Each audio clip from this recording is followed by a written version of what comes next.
Hey everybody, Garrett Claridge here. Today I'm going to be taking a little look at something I bought on the local classifieds. You might have seen them in a previous video where I tripped the goddamn breaker because I put all this shit on one breaker and decided to punch it up a little bit. Anyway, here's some Phonic Impression 18-inch subwoofers.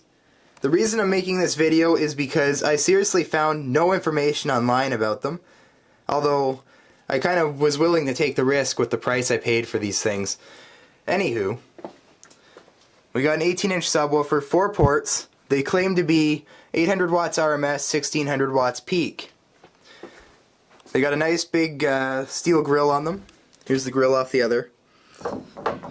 Very robust, not quite as robust as a Yorkville grill, but it's up there. It's okay, you know. No kids poking your speakers out. That's a bonus. The only thing I didn't like about the grill is you'll notice there's these screws that are pretty well right around the speaker itself. That's because this grill moves like crazy when you get these things going. Like, I don't think it makes a noise, but you definitely see the grill just wagga wagga wagga wagga. It's pretty hilarious, actually. You didn't think metal can move like that. Now the boxes on these things are made of MDF.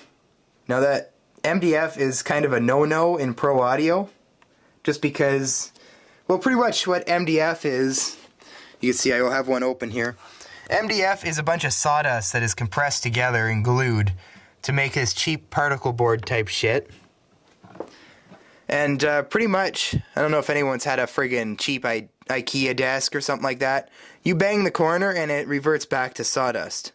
Now with a speaker that you fully expect to have touring around and bumping around, tossed in the back of vans and stuff, you do not want MDF wood. Just because, like I say, that stuff is toast the moment. Like, look at it, I can pull it apart with my hand here a little bit. That stuff is awful. That is the worst wood. But like I say, I got these things for such a deal that I just bought them essentially for the speakers out of them, and that's one of the woofers out of that right here. I'll take a look at that later. You got 4, maybe 5 or 6 inch ports. Really shallow tube on them. Take a look at them from the back. Just a piece of cardboard and some plastic glued in there. Not that great. They do not have corners on them. A lot of speakers will have these corners, so if you do bump the corners, it definitely reduces the blow on it. These, especially with MDF and no corners, that thing is, you're going to blow a hole right in the side of your cabinet as soon as you put any kind of force on that. Now what else we got here? We take a look at the crossover networks here. This is just an input jack on the back. There's a speak on and 1/4 inch. That runs. Nice thick wire in here. And this runs to the crossover here. Got a coil and some kind of capacitor type deal in there. I'm not really sure about these things. Actually, I don't even know if that thing works to the fullest because you can totally play highs out of these speakers, so I don't know. Lucky I have an active crossover unit, or else these things would just be singing every frequency they possibly could imagine, except for the real highs, I guess. 18-inch speakers don't really go that high. Alright, I say the boxes on these guys, pretty damn cheap. Got handles. There is a real top hat on here, mounting a speaker pole for a mid-bass speaker or a smaller speaker on top to handle your highs. And it's a real top hat, real metal top hat. Where the hell are you? Oh, it's underneath the foam. I had some PV speakers, some of the budget PV speakers in here, and the top hat on them was seriously just a cardboard tube that ran all the way right through the speaker. It was the most fucking hilarious thing I've ever seen. Anyway, now we're going to take a look at the actual speaker here. And I was really surprised. This thing has some depth to it. It definitely reminds me of some of the old RCF speakers, I think is the brand I'm thinking of here. Cast metal, it's definitely some kind of cast, it's a cast something basket. It's nice and thick. It's not stamped, I noticed the magnet on there is glued, so if you've got enough force on that thing, it's going to drop the magnet right off, maybe throw it out of alignment. Big binding posts. Going into the spider, all that. Maybe an inch and a, not an inch, a centimeter and a half of excursion. Now here's where it gets interesting. Remember how I said the on the back it says 800 watts RMS, and then it says 1600 watts peak. I'm seeing a 300 watt stamp on the back of this. Someone explained that to me.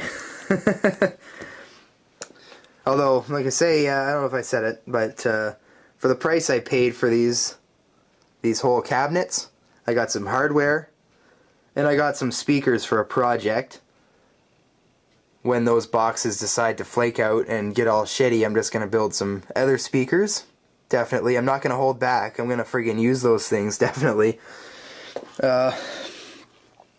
See, there's the front of it. Huge, huge speaker. I tell you, this thing probably weighs 25 pounds. It's marked 2005 on there, although these speakers, I think they were bought at the store like not that long ago. When I got these things, the guy said he bought them new, and it was kind of an impulse buy. They still had the advertising stickers on the front. They still had everything. Like, it didn't even look like they were used, except for the all the damages of bringing them into the basement and stuff. Like I say, I brought them into the basement and already put some big dents on the things, like really, really fragile boxes on them. Definitely, if you're gonna buy some speakers, you know, these might be alright for a beginner, maybe even a club install where they're not moving. Definitely don't hit low. I found these are kind of better for rock music. They don't hit like the R&B and hip hop notes that my Yorkvilles will. Although for rock music, they kind of really do punch your stomach for those bass drum notes, which is what I really like. That's what I really like about these things. I'll probably use them for more rock style events. Maybe even bring all four and just kind of tune them different. Maybe even just use these subwoofers for the kick drum on the drum kit, and then everything else through the Yorkvilles. Because guys say these things, they have so much more that high or low kick, you know. That bass drum frequency really pounds you. See what's the, I don't know, maybe an inch of magnet in there. Seems solid enough. I see there's another space for an extra set of terminals. I don't know if they make a model of these that are, I don't know, dual voice coil maybe. See, everything's, even the spider's glued on there, I think. I see a screw. I don't know what the hell. No, that's not a screw, never mind. Yeah, it's glued on there. With the more quality speakers, you'll see this guy right here is actually screwed right on. Ugh. So there's my quick little review. Actually, I think I'm gonna get the real model number of these things. It was the Impression 18 something. They're not that much lighter without the woofers.